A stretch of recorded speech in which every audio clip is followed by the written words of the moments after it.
স্বামী হিসেবে কেউ কিচ্ছু বলবে না, আর যদি কেউ কিছু বলে তুমি একদম থানায় যাবে,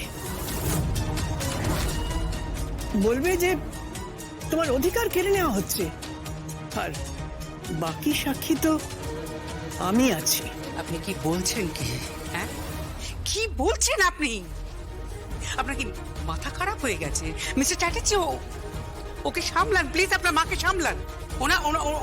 ওনার বোধহয় বুড়ো বয়সে ভীমরতি হয়েছে। আপনি লোক চিনতে শিখেছি এই বুড়ো বয়সে এসে, এই আপনাদের মতো মানুষকে না চিনতে শিখেছি। আর সবচেয়ে খারাপ লাগছে যে আমি আমার নিজের ছেলেকেই চিনতে পারিনি,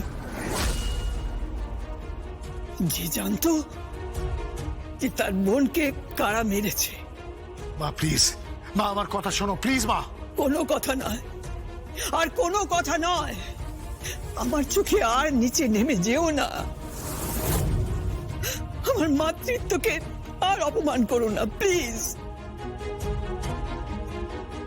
কিছু মনে করো না বাবা, আমার কিছু করার নেই।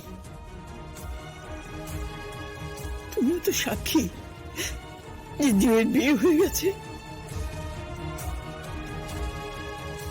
তুমি যদি সত্যিই ভালোবেসে থাকো জুইকে, তাহলে আশা করি তুমি জুয়ের এই বিয়েটাকে সম্মান করবে।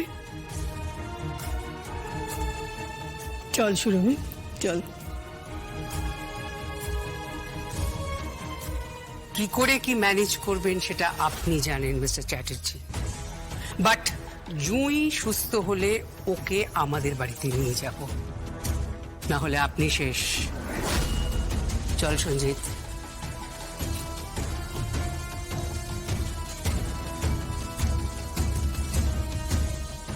আমি কিন্তু জুইকে আমার বাড়িতে নিয়ে যাব। আমার জীবিত অবস্থায় কোনোদিন এটা সম্ভব নয়।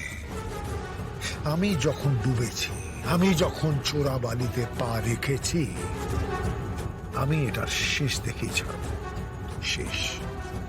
And this is a challenge.